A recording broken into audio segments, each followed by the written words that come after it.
사도행전 15장 6절에서 21절입니다. 사도들과 장로들이 이 일을 깊이 생각해 보려고 함께 오니라. 많은 논쟁이 있은 뒤에 베드로가 일어나 그들에게 이르되, 사람들아, 형제들아, 너희가 알거니와 이방인들이 내 입을 통해 복음의 말씀을 듣고 믿게 하려고 하나님께서 매우 오래전에 우리 가운데서 나를 택하시고 또 마음을 아시는 하나님께서 우리에게 성령님을 주신 것 같이 그들에게도 주사 그들에게 증언하시며 믿음으로 그들의 마음을 정결하게 하사 우리와 그들 사이에 아무 차별도 두지 아니하셨느니라. 그런데 이제 너희가 어찌하여 하나님을 시험하여 우리 조상들이나 우리나 능히 매지 못하던 멍에를 제자들의 목에 두려 하느냐? 오직 우리는 그들과 마찬가지로 주 예수 그리스도의 은혜로 구원받은 줄을 믿노라 하니라. 이에 온 무리가 조용히 하고 바나바와 바울이 하나님께서 자기들을 통하여 이방인들 가운데서 어떤 기적들과 이적들을 행하셨는지 밝히 말하는 것을 들으니라. 그들이 잠잠하매 야고보가 응답하여 이르되, 사람들아, 형제들아, 내 말에 귀를 기울이라. 하나님께서 처음으로 이방인들 가운데서 자신의 이름을 위하여 한 백성을 취해내시려고 그들을 찾아가신 것을 시므온이 밝히 말하였는데 대언자들의 말씀들이 이것과 일치하는도다. 기록된 바 이 일 뒤에 내가 돌아와 다윗의 쓰러진 장막을 다시 건축하고 내가 그것에 허물어진 것을 다시 건축하며 내가 그것을 세우리니 이것은 사람들 중에 남은 자들과 내 이름으로 불리는 모든 이방인들이 주를 찾게 하려 함이라. 이 모든 일을 행하는 주가 말하노라 하셨은즉 세상이 시작된 이래로 하나님의 모든 일은 그분께서 아시느니라. 그러므로 내 판결은 이러하니 곧 우리가 이방인들 가운데서 하나님께 돌아온 자들을 괴롭게 하지 말고 다만 그들에게 글을 써서 그들이 우상에 더러운 것과 음행과 목매어 죽인 것과 피를 멀리하게 하자는 것이라. 옛적부터 모세는 각 도시에서 그를 선포하는 자들이 있어 안식일마다 회당들에서 모세의 글을 읽느니라 하더라. 아멘. 예수 그리스도 복음은 모든 사람에게 모든 문제의 완전한 답입니다. 복음 알고 복음 받으면 내가 살고 내 집안이 살고 가문이 살고 지역도 살고 나라도 살고 세계가 삽니다. 제가 지난주에 이 사실을 역사적인 사건들 통해서 특별히 강대국들에 세워졌다가 무너지는 거, 오늘날의 세계의 현상 이런 것들을 간단하게 예로 들면서 복음이 있느냐 없느냐가 이와 같은 엄청난 결과를 가져온다 하는 것을 말씀드렸습니다. 그래서 현재 이 세상을 통해서도 복음에 관한 놀라운 역사를 우리에게 보여주고 계십니다. 그런데 더 놀라운 것은 하나님께서 아무리 말씀하시고 알려주시고 보여주셔도 본질상 진노의 자녀들은 그렇게 안 믿어지는가 봅니다. 그렇게 믿기가 힘든가 봅니다. 그리고 또 알았다고 해도 잊어버립니다. 하나님을 배반하고 우상 숭배하고 악행을 일삼던 이스라엘이 결국 바벨론의 포로로 잡혀갔죠. 이제 그리고서 포로 생활하면서 깨달았습니다. 그리고 돌아왔습니다. 그런데 얼마 안 가서 또 하나님의 복음의 약속을 잊어버립니다. 구약 시대가 끝나고 신약 시대가 시작이 되는데 그 중간에 400년 동안 하나님께서 침묵하신 암흑기가 있었습니다. 이때의 의미는 여러 가지가 있는데요. 중요한 거 두 가지는 메시아가 오시기 전에 재림을 준비하는 기간과 같은 그런 때라고 볼 수 있겠습니다. 그래서 메시아가 오시기 전에 주님의 오심을 준비하는데 마치 폭풍이 지나갈 때 태풍이 불기 직전에 바람이 없고 날씨가 맑고 고요한 것과 마찬가지입니다. 하나님이 한 400년 동안 침묵하셨습니다. 또 하나님의 약속을 잊어버리는 데 대한 하나님의 경고이기도 합니다. 그러니까 왜 그런 거 있잖아요. 이제 한번 혼날 때가 되면 잘못해서 갑자기 조용해지고 아무 말씀도 안 하실 때 이 부모님이나 선생님들이 그때가 사실은 상당히 무섭죠. 군대에서 그런 경우가 많습니다. 갑자기 고참들이 분명히 이거는 한번 얻어 터져야 되는데 혼나야 되는데 조용히 가만히 있다 그러면 이제 그게 더 겁나는 거예요. 뭐 그와 마찬가지입니다. 이 침묵의 기간을 통해서 하나님은 이스라엘에게 중대한 경고를 하시고 계신 것입니다. 결국 끝까지 돌아오지 않으니까 또다시 로마의 식민지가 되었습니다. 그렇게 해서 400년이 지난 후에 드디어 에덴에서 약속하신 여자의 씨, 인류를 멸망으로 이끄는 사탄의 머리를 상하게 할 메시아께서 오셨습니다. 자, 그러면 이제는 마귀에게 눌렸다가 해방되는 기쁨을 누려야 하는데 반대로 이들은 메시아를 극형에 처했습니다. 그리고는 이스라엘은 세계 최악의 고난을 근 2000년 동안 당하면서 헤매고 살았습니다. 그러나 아무리 그래도 하나님께서 택하신 민족을 그대로 버려두시지 않고 회복을 시키십니다. 이제 오늘날 지금 많은 교계의 신학 흐름이, 제가 목사님들 성경이 아주 많이 알고 교수도 하시고 이런 분하고 얘기를 이제 만나면 성경 얘기를 좀 저는 하기를 좋아하는데 이스라엘에 대해서 얘기가 나왔어요. 그래서 지금 이스라엘은 이렇게 회복이 돼서 하나님이 결국 마지막 때 또다시 하나님께서 쓰신다 이렇게 얘기했더니 되지도 않는 소리라고. 그러면 지금 현재 이스라엘 저기 중동 지역에 서 있는 저 이스라엘은 뭐냐 그랬더니 그거는 아무 상관이 없는 거래요, 성경하고. 이렇게 얘기를 하더라고요. 야, 이게 뭐 말이 막혀가지고 더 이상 말을 해봤자 서로 간에 그 벽만 생기는 것 같았습니다. 그렇지 않습니다. 하나님이 한번 택한 백성을 그들이 범죄하고 잘못한다고 해서 버리지 않습니다. 그거는 우리가 구원받는 거하고 똑같습니다. 우리가 예수님 믿고 구원받았는데 그 이후에 범죄하고 잘못하고 하나님 떠나서 헤맨다고 해도 결국 마지막에는 하나님께서 다시 부르신다는 것을, 그래서 한 번 구원은 영원한 구원이다. 이것이 성경의 진리입니다. 지금 이스라엘도 그런 오랫동안 역사를 통해서 그렇게 배반하고 하나님의 마음을 아프게 했는데도 불구하고 하나님께서 다시 능력으로 이스라엘을 재건국시키는 기적을 이루셨습니다. 그것도 아주 단시간에. 물론 하나님께서 하신 일이죠. 어떻게 그렇게 2000년 동안 유리방황하고 전 세계에 흩어져 있던 이들이 순식간에 모여서 나라를 세울 수가 있을까? 이건 불가능한 일인데 가능하게 되었습니다. 그래서 하나님께서 하신 일인데, 왜냐하면 이미 이렇게 될 것을 지금부터 치면은 약 2400~500년 전에 이사야를 통해서 예언해 놓으셨기 때문에 그거에 대한 성취입니다. 여러분 아마 성경 구절을 아실 수도 있습니다. 이사야서 66장 8절에 보니까 누가 이러한 일을 들었느냐? 누가 이러한 일들을 보았느냐? 땅이 하루에 만들어져서 열매를 내겠느냐?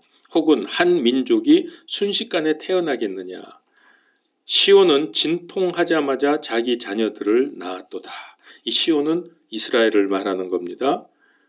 그냥 진통하자마자, 그때 이제 그 사건을 지금 자세히 말씀드릴 수는 없고, 이 말씀대로 1917년에 영국의 외무상 벨푸어라는 분이 벨푸어 선언을 합니다. 그것이 기폭제가 돼서 그야말로 순식간에 이스라엘이 재건국이 이루어졌습니다. 하나님께서 이와 같이 특별한 방법으로 역사하실 때가 있습니다. 그건 자기의 택한 백성의 경우죠. 그럼에도 불구하고 우리 인류에게는 집단 건망증, 집단 망각증이 있는 게 틀림이 없습니다. 그렇게도 하나님께서 은혜 베푸시고 다시 회복시켜줘도 얼마 안 가서 곧바로 다시 또 넘어지고 자빠지고 헤매고 그렇게 되죠.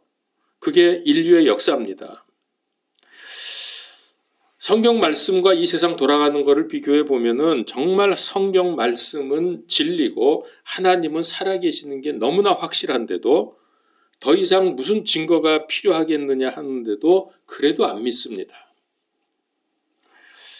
예수 그리스도 복음을 놓치면 문제가 오고 재앙이 닥칩니다. 왜 그러죠? 왜 그러냐 하면 지금 이 세상은 마귀가 장악하고 있기 때문입니다. 그러니까 이 정상이 아니에요. 사실은 정상 세상이 아닙니다. 그래서 사람들이 행복한 사람도 있고 평화롭게 살기도 한다지만 사실은 그건 진정한 행복도 아니고 진정한 평화도 아닙니다. 언제 깨질지 모릅니다. 그 불안한 거죠.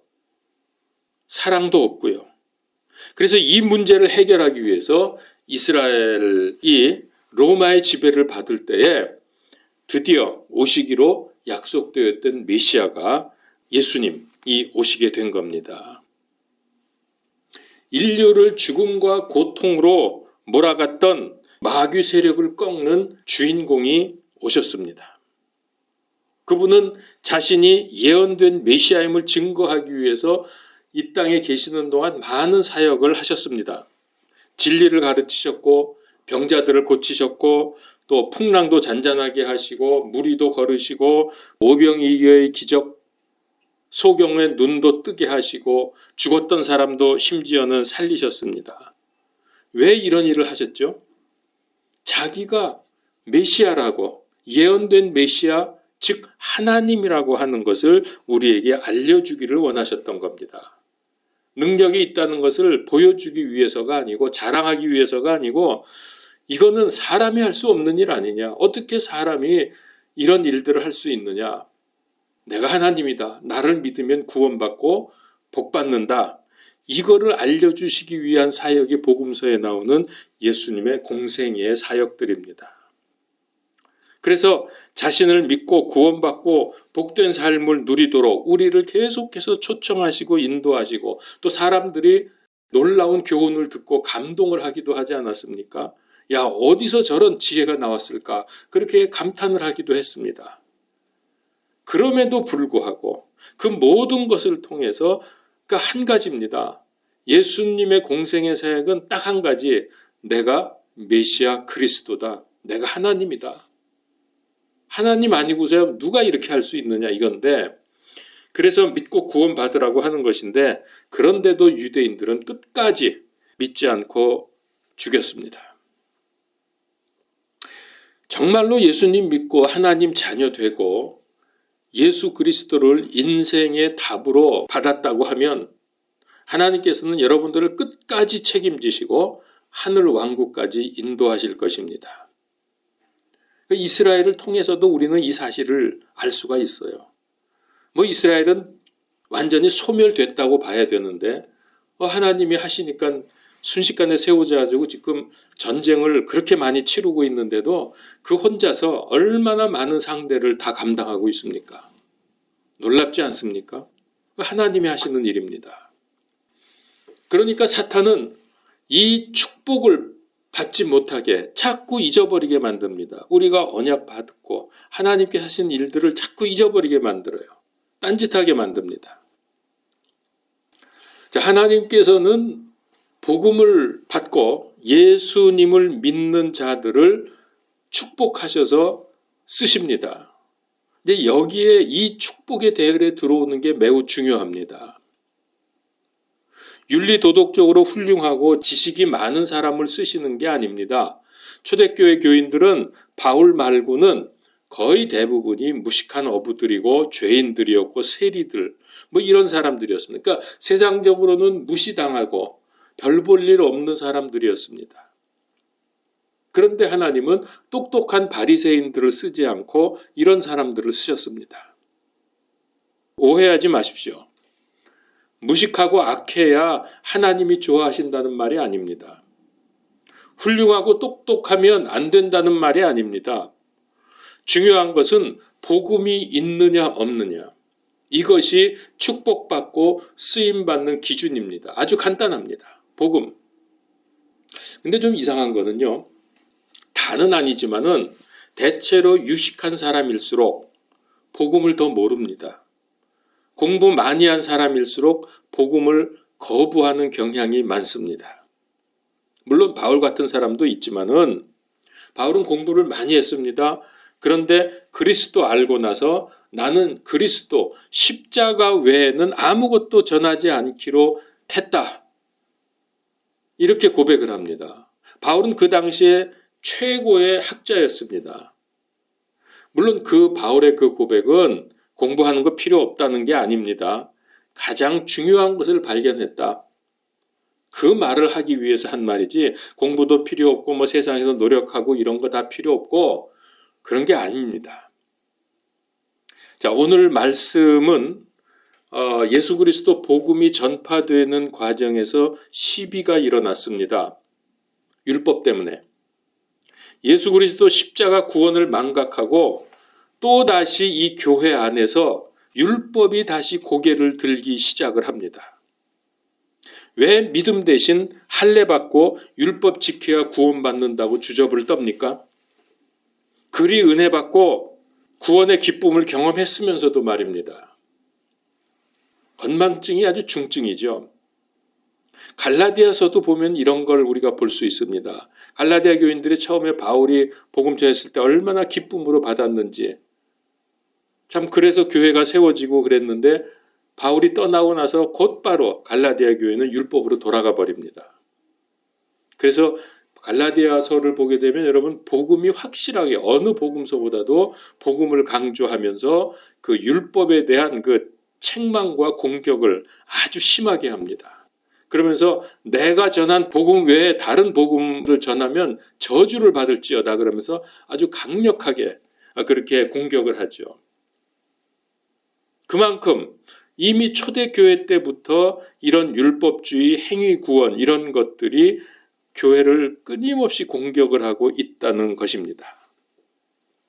그럼 물론 이해가 안 되는 건 아닙니다. 율법 시대에서 태어나서 율법을 지키면서 살아왔기 때문에 율법이 체질화된 거죠. 자, 이 문제를 해결하는 회의가 열렸습니다. 그리고 그 결정의 내용을 여기 사도행전 15장에 기록하고 있습니다. 바나바와 바울이 교회의 결정이 바르게 되도록 하기 위해서 자기들이 선교지에서 경험한 것들을 보고했다고 했죠. 그 12절에 보니까 이에 온 무리가 조용하고 바나바와 바울이 하나님께서 자기들을 통해서 이방인들 가운데 어떤 기적들과 이적들을 행하셨는지 밝히 말하는 것을 들으니라. 자, 보십시오. 이렇게 하나님의 은혜와 능력으로 이방인들에게 복음이 증거됐는데 율법 지켜야 된다고 교회 안에서 들고 일어난 거예요. 율법 안 지키고 어떻게 구원받느냐고. 그러니까 여러분 교회를 다녀도 교리적으로 복음이 무엇인지 알아도 전혀 복음을 모르는 사람들이 많습니다. 입으로는 예수 그리스도 은혜 복음을 말하면서도 전혀 복음적이지 않고 심지어 율법적인 사고로 가득 차서 비복음적이고 심지어 복음을 대적하는 사람들이 있습니다. 복음 얘기를 하면서도. 지금 여기 초대교회 안에서도 복음 듣고 교회에 왔지만은 전혀 깨닫지 못해서 지금 그런 얘기죠. 이방인들에게 복음을 전하려면 율법을 지키라고 해라. 그렇게 안 한다고 바울과 바나바를 지금 공격하고 있는 겁니다. 이들이 일어나서 지금 이러고 있습니다. 바울이나 바나바가 들을 때 얼마나 말이 안 됩니까? 자기들이 직접 경험을 하고 왔는데 자기들이 복음 전했더니 성령님께서 임하셔가지고 그 증거로 방언도 막 터지고 그런 일들이 벌어졌는데 율법 지키라고 자꾸 그러는 거예요. 그래서 이 말도 안 되는 소리를 듣고 바울은 속이 터졌겠죠. 그래서 이제 그러나 참고 차근차근 설명을 했습니다. 이때 이 회의가 모였는데 의장이 야고보였죠. 야고보가 마지막에 종합적인 결론을 내렸습니다. 그러니까 이제 베드로가 옳다는 표현. 베드로는 여러분 아시죠? 사실은 베드로가 최초로 이방인에게 복음 전한 사람입니다. 누구죠? 고넬료에게. 베드로가 고넬료 보고 율법 지키라고 그러지 않았거든요. 그러면서 이제 이 야고보가 다 듣고 나서 베드로가 옳다. 그리고 결국 그거는 바울과 바나바의 손을 들어준 것입니다. 그래서 19절에 보니까 뭐라고 했냐면 그러므로 내 판결은 이러하니 곧 우리가 이방인들 가운데서 하나님께 돌아온 자들을 괴롭게 하지 말고 그랬죠? 그러니까 예수님 믿는데 율법 지키라면서 괴롭히지 말라는 뜻입니다. 자, 그러면서 4가지만 금지하도록 합니다. 4가지만. 그 4가지는 거기 성경에 써 있죠. 첫 번째, 우상의 더러운 것을 피하라. 우상에게 바쳐졌던 제물, 우상 숭배자들이 이걸 듣고서 교인이 됐잖아요. 예수님의 은혜, 그 복음 내용을 듣고 그랬는데 이들이 또다시 우상 숭배하는 대로 돌아갈 그런 소지가 많았습니다. 여러분, 제가 저쪽에 안양 쪽에 있을 때에 무당 전도를 좀 하고 다녔어요. 물론 제가 무당들에게 전도를 해서 교회로 돌아온 사람은 제가 한 사람도 없었습니다만은 그런 일들을 통해서 무당이었다가 기독교인이 된 사람들이 여러 명이 있었습니다. 근데 그들의 문제는 뭐냐면 자꾸만 옛날로 돌아가려고 그래요. 거기서 완전히 벗어나질 못하는 거예요. 들어보니까 이게 좋긴 좋은데 근데 마음속 깊이에는 그게 완전히 벗어나질 못하는 겁니다. 지금 그런 문제가 누구에게나 있죠. 여기서도 우상의 더러운 것을 피하라고 하는 것은 다시 우상 숭배하는 대로 돌아가지 못하게 하려는 조치입니다. 그 다음에 2번째는 음행을 금지하라. 그 당시에는 지금은 더하지만은 성적인 타락이 사회에 만연해 있었고 또 이거는 우상 숭배와도 관련이 있습니다. 우상 숭배한 사람들이 상당히 음행을 많이 저지릅니다. 그 영이 그런 영들이기 때문에 그렇습니다. 그 악한 영들이. 그래서 우리가 잘 아는 대로 7계명에 보면은 간음하지 말라 그런 말씀이 있죠. 그래서 금지시켰고요. 3번째, 목매어 죽인 것을 금하라. 왜 그러냐 하면은 목매어 죽으면은 그 피를 흘리지 않고 죽은 거잖아요. 그래서 몸 안에 피가 있기 때문에 4번째 보면 그게 연결이 돼요. 피는 그 생명을 상징하기 때문에 그 하나님께 속해 있잖아요. 그래서 피를 멀리하라. 목매어 죽인 것과 피를 멀리하라는 것은 그런 의미에서 연결이 됩니다. 자, 그러면 여러분 어떻게 생각하십니까? 이 4가지를 지금도 지켜야 합니까? 우상에게 바쳐졌던 음식 먹으면 구원 못 받습니까? 고린도전서 8장에 보면 먹어도 됩니다. 만일 믿음이 약한 형제가 보고 시험에 들어서 넘어지지 않도록 먹지 않을 뿐이라고 했습니다. 자, 그리고 피 먹으면 구원 못 받습니까? 한국 사람들 선짓국 좋아하는데 사슴피도 먹고 오리피도 먹고 그러더라고요. 뭐 좋다고 하면서. 제가 영등포의 어느 교회에 있을 때 사냥하시는 장로님이 계셨어요. 그분이 좀 먼도가는 스타일이에요. 그래서 사냥해서 사슴피를 조금 끔찍해서 제가 말하긴 곤란한데 목매어 죽인 것을 먹으면 구원 못 받습니까? 우리나라에서 지금은 안 그렇지만 옛날에 목 매달아 죽이는 것이 있었어요. 그거 먹으면 구원 못 받습니까? 그런 사람도 제가 봤어요. 이 구절을 들이대면서 개를 그렇게 해서 목 매달아 죽여서 먹지 않냐. 그래서 보신탕 먹으면 구원 못 받는다. 이렇게 외치는 사람도 제가 봤습니다. 성경을 잘못 이해하는 거죠. 자, 여러분 이제 이 부분에 대해서 의문을 품는 사람이 꽤 있습니다. 성경에 이렇게 되어 있는데 그럼 이거는 신약에 있으니까 더더군다나 사도행전에 이거는 꼭 지켜야 되나? 이렇게 의문을 갖는 사람들이 있습니다. 여러분 오늘 분명히 하십시오. 이 4가지는 복음의 본질이 아닙니다. 복음의 본질은 예수님을 그리스도로 믿고 하나님으로 믿는 것입니다. 그러면 구원받고 복받습니다. 그런데 왜 이런 조항을 첨가시켰습니까? 그냥 은혜로 구원받으면 된다고 하면 될 것을 왜 이런 4가지를 붙여놨느냐 이거예요. 그 이유는 이렇습니다. 그 당시 교회 안에 있었던 율법주의자들 아주 강력하게 나왔습니다. 왜냐하면 자기들은 그동안 목숨 걸고 율법 지켰었거든. 거기서 완전히 벗어나지 못했습니다. 그리고 초대교회는 일단 이방인들보다는 아무래도 유대인들이 주류였기 때문에 이 율법을 지켜야 된다는 것이 상당히 지지를 받았어요. 그런데 복음은 그런 게 아니잖아요. 그래서 사실은 이 문제를 만약에 양쪽이 서로 주장하면서 강대강으로 나가면 교회가 갈라지게 됩니다. 그러면 안 되기 때문에 이 네 가지는 율법을 지키라는 게 아닙니다. 이거는 교회 건덕상의 문제이고요.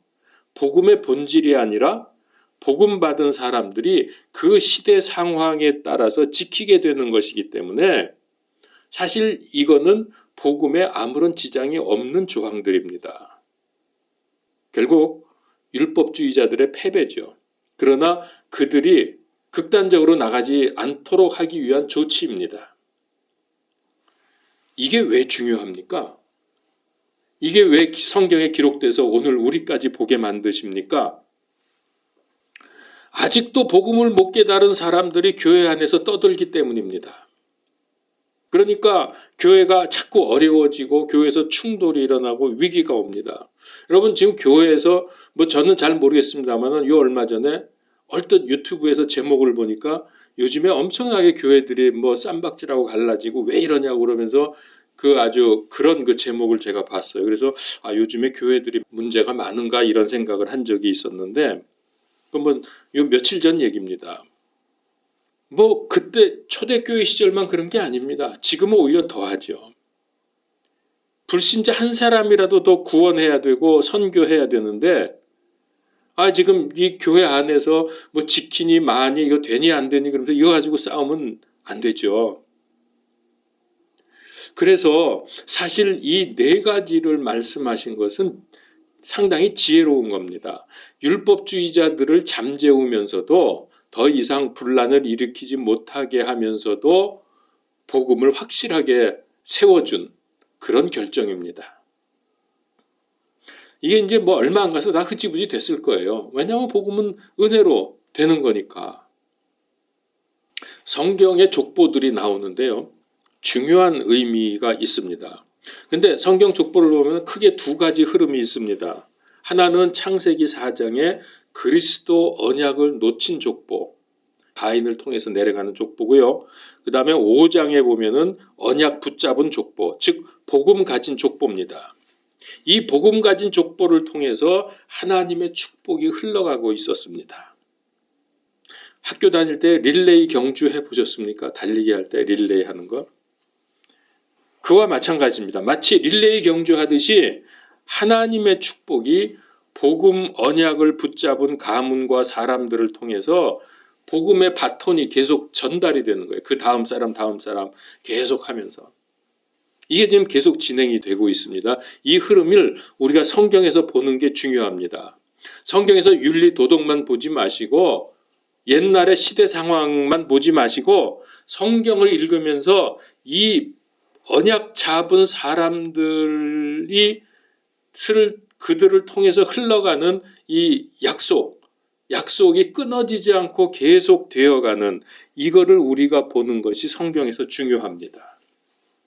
자, 하나님의 축복이 이 창세기 3장 15절 언약의 축복이 아벨을 통했고 그 다음에 노아, 아브라함, 이삭, 야곱, 요셉 그 다음에 모세 이렇게 해서 이제 대표적인 사람들만 말하면 이렇게 전달이 됩니다. 그 다음에 모세 다음에 광야에서 나와가지고서 가나안에 들어가면서 여호수아 갈렙을 통해서 가고요. 그 다음에 사사 시대에 들면서 언약 잡은 사사들이 몇이 있었죠. 그들 그리고 왕정 시대에 들어가면서 어떻게 됩니까? 대부분의 왕들은 나쁜 왕들이었어요. 여기서 나쁘다는 것은 가장 근본적으로 하나님을 붙들지 않았다는 믿음으로 하지 않았다는 것을 의미합니다. 그러나 그 중에서 몇몇은 언약 잡은 왕들이 있었어요. 그들하고 그 다음에 누굽니까? 선지자들 이사야, 예레미야, 에스겔, 다니엘 이런 선지자들을 통해서 언약의 쭉쭉 또 흘러내려오고 있는 중입니다. 포로기에 뜨는 다니엘이랑 그 포로기 대언자들 있었고요. 그 다음에 돌아오면서 학계, 스가랴, 느헤미야 이런 사람들 그러다가 400년 침묵기에 이게 중단되는 것 같았지만 사실은 그게 아니라 이건 절대로 중단되지 않습니다. 거기서 중단되면 끝나는 거죠. 기록은 안 돼 있지만 성경의 기록으로는 안 나오지만은 언약 잡은 사람들이 있었던 거예요. 그거는 마태복음서 1장의 그 예수님의 족보를 보면 알 수가 있어요. 그런 사람들을 통해서 흘러내려오다가 드디어 때가 되니까 예수님께서 메시아로 이 세상에 오신 거죠. 그리고 초대교회 제자들, 사도들, 그리고 바울, 그리고 그 이후에 이제 보통은 속사도 그러는데 그 다음 세대, 뭐 예를 들면 디모데라든가 뭐 이런 사람들 통해서 쭉 이제 이렇게 전달이 되고 그 복음 언약이 계속해서 그렇게 면면이 흘러내려오다가 이제 이게 약화되었지만은 실제로는 아주 강하게 그 저변에 깔려 있었던 거예요. 그게 종교 개혁을 일으키게 되었고요. 또 그 힘으로 인해서 이제 이 복음이 계속 전달이 되면서 결국 우리 생명빛 교회까지 이 언약이 전달되고 있는 것입니다. 여기서 그치면 안 되죠. 우리의 자녀들에게도 이 언약이, 이 복음이 계속해서 전달돼. 이게 바로 축복의 대열에 들어오는 것입니다. 우리는 이 대열 안에 들어와서 살아야 돼요. 성경에서 우리가 이걸 봐야 돼요. 하나님께서 우리 인류를 구원하시기 위해서 이렇게 끈질기게 능력으로 이 언약을 이어오셨구나. 그리고 예수님이 오셨구나. 그리고 예수님이 다시 오시는구나. 이걸 우리가 보아야 성경이 전체적으로 이게 꿰어지고 눈이 열리게 되죠. 이거 못 보면은, 그러니까 결국 그 얘기가 무슨 얘기냐면 성경을 통해서 예수님을 발견해야 된다는 거예요. 우리 그런 얘기 많이 하잖아요. 성경 공부할 때. 구약에서도 예수님을 볼 수 있어야 된다. 그게 바로 이 언약의 흐름을 보는 거거든요. 복음을 알려면 제대로 알고 우리가 이걸 제대로 알면서 믿음 생활을 할 때 내 자신이 흔들리지 않고 또 다른 사람들에게 힘있게 전할 수가 있는 것이죠. 주님 다시 오실 때까지 이게 계속 되어야 하고 됩니다. 하나님께서 하시니까. 자, 그러면 이 복음의 축복이 누려지려면 몇 가지가 좀 돼야 합니다. 물론 말할 것도 없이 복음이 뭔가를 제대로 이해해야 되죠. 그래서 이건 단순한 지식이 아니라 복음이 이런 거구나. 복음의 능력이 이렇게 나타나는구나. 이거를 경험하는 겁니다. 그냥 교리적인 지식이 아니고. 자, 그래서 한 4가지 정도를 생각해 봤습니다. 첫 번째는 우선 성경이 기본이기 때문에, 우리 믿음의 성경이 기본이기 때문에 성경에서 이 지금 언약의 흐름을 연결시키면서 복음을 정확히 알 수 있는 구절을 이 뭘까를 제가 이렇게 찾아보면서 7구절을 뽑아봤습니다. 제가 그냥 구절만 쭉 말씀드릴 테니까 기록하실 분은 기록하시고 집에 가서 꼭 찾으셔서 묵상하시고, 글쎄 제 생각에 이 7구절을 정확하게 알고 묵상하고 적용하면 복음을 아는 겁니다. 그러면 그때부터 되는 겁니다. 자, 제가 그냥 9절만 쭉 말씀드릴게요. 다 찾아보지 않겠습니다. 7구절, 창세기 3장 15절, 출애굽기 3장 18절, 이사야서 7장 14절, 마태복음서 16장 16절,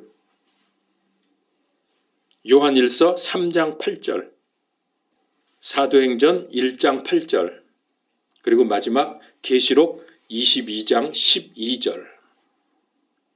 제 생각에 이 7구절만 정확히 알아도 성경 전체가 관통이 되어지고 성경이 무엇을 말씀하시려고 하는가 하는 거를 그게 보일 겁니다.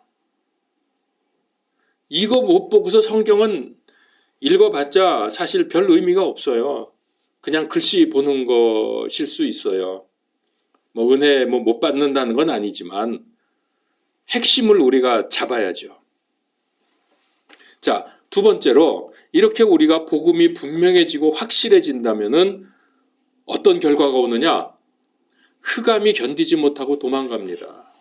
복음이 확실하니까. 예수 그리스도가 분명해지면 마귀가 더 이상 우리를 건드리지 못해요. 그리고 세 번째, 그러면 우리가 이제부터는 애쓰고 힘쓰지 않아도 체질이 바뀌어집니다. 바뀌어 갑니다. 그러니까 이제 우리가 믿음 생활을 하는데 어떻게 해야 되냐, 왜 누구는 잘하는 것 같은데 저 사람 보면 맨날 기도하고 말도 참 복음적으로 잘하고 그러는데 왜 나는 안 되지? 나는 아무리 애써도 안 되지? 그럴 생각이 많이 들죠. 저도 그랬습니다. 그래서 참 힘들었습니다. 남들은 되는 것 같은데 나는 안 돼. 근데 보니까 그게 아니고 내가 힘쓰고 애쓰지 않아도 복음이 확실해지고 이런 것이 분명해지면 체질이 바뀌어 갑니다. 하나님의 역사하심을 통해서. 불신앙 체질, 율법 체질이 복음 체질로 되고요. 근심, 걱정 체질이 믿음 체질이 되고, 불평, 비난 체질이 사랑 체질로, 성경 안 읽는 체질이 성경 읽는 체질, 기도 안 하는 체질이 기도하는 체질로, 세상 노래 좋아하는 체질이 찬송가 체질로 바뀝니다. 절대로 전도 안 하는 체질이 전도 체질로 바뀝니다. 이게 복음 가지면 이렇게 돼요. 차근차근 되어 갑니다. 자, 네 번째로는 그렇게 되면은 삶의 우선순위도 바뀌어집니다. 내 일이 우선이 아니라 하나님의 나라와 의가 우선이 되고요. 나의 이익이 우선이 아니라 교회와 이웃의 이익 우선, 낯설 돈이 우선이 아니고 11조하고 헌금하는데 우선, 내 시간을 쓰는데 우선이 아니라 하나님과 교회를 위해서 쓰는 시간이 우선이 됩니다. 이게 그냥 내가 이렇게 해야지 해서 하는 게 아니라, 그리고 또 이렇게 교회 와서 열심히 봉사하고 수고해 놓고 나중에 지쳐가지고 교회도 안 나오는 사람들이 많습니다. 여전도회 회장하느라고 그렇게 애쓰고 노력하다가 임기 딱 끝나고 나서부터 교회 안 나와요. 이게 도대체 뭡니까? 그게 왜 그러냐면은 복음의 능력과 은혜로 그 일을 감당한 게 아니라 그렇게 해야 되고 또 그렇게 하면 될까 봐 했는데 안 돼서 그렇게 되는 거예요. 그러는 거예요. 그러니까 우리가 복음을 알고 누린다고 하는 게 무엇인가를 우선 정확히 이해를 하고 그렇게 살면 되는 겁니다. 착하게 살라, 바르게 살라, 사랑하라, 그러니까 그렇게 살려고 애쓰는 게 아니라, 그러면은 초대교회 그 율법주의자들처럼 행위주의, 율법주의가 되고 맙니다. 그리스도 은혜로 되어져야 다시 돌아가지 않습니다.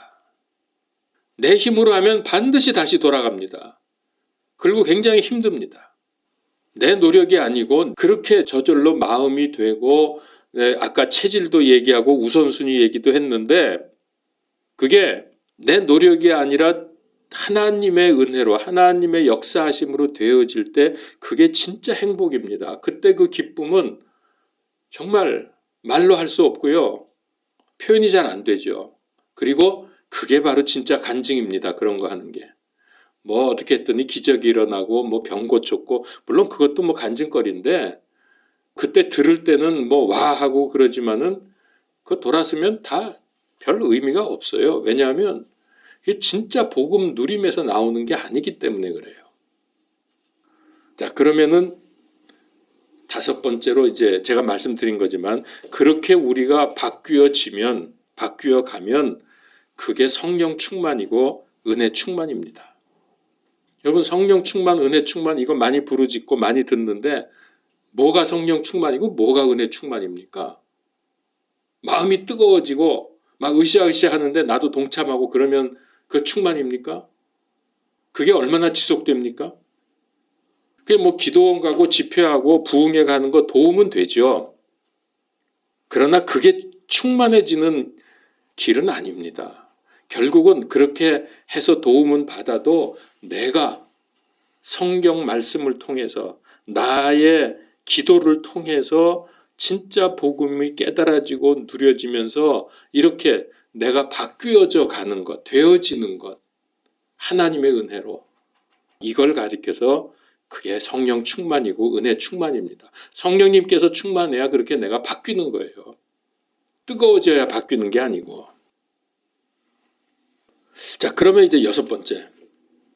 이제 여기까지 왔으면 당연히 해야죠. 예수 그리스도 복음을 우리의 삶의 자리에서 말하는 겁니다. 사람 살리는 생명운동, 복음운동, 그리스도운동, 이거 실제로 해보면은 성령님께서 역사하시고 기도가 응답되고 말씀이 성취된다는 것을 확실하게 체험할 수 있습니다. 무엇보다 복음의 기본을 확실히 이해하고 그리고 나서 성경 보고 또 기도해야 바르게 나갑니다. 그냥 내가 막 기도하고 성경 그냥 막 읽고 그렇게 하면 자칫 불건전 신비주의나 율법주의로 빠지기 쉽고요. 성경을 내 맘대로 이해하면 이단적이 될 수도 있기 때문입니다. 지금부터 차근차근 영적 생활하고 복음 누리는 생활, 복음 전하는 생활 하십시오. 성경 말씀대로 살면 손해본다고 생각하지 마십시오. 그 반대입니다. 하나님은 손해보시는 분이 아니기 때문에 반드시 승리합니다. 우리 중에 한 분도 빠짐없이 복음 가진 자들의 축복의 대열에 서시기를 주의 이름으로 축원합니다. 기도합시다. 하나님 은혜를 감사합니다. 우리가 이 생명의 복음, 은혜의 복음을 받았는데 자꾸 과거로 돌아가고 말은 알겠는데 되어지진 않고 그래서 참 힘들고 어려울 때가 많이 있습니다. 주님, 하나님께서 우리 가운데 역사하시사 진정으로 복음이 무엇인지, 왜 이 복음이 생명인지, 왜 이것이 하나님의 은혜의 축복인지 깨달아 알고 삶에서 체험할 수 있게 하여 주시옵소서. 그래서 진짜 복음의 사람 되게 하여 주시고 하나님의 뜻을 이루어가며 편안하고 복된, 그러면서도 하나님의 귀하신 뜻을 이루는 인생이 되게 하여 주옵소서. 예수 그리스도 이름으로 기도하옵나이다. 아멘.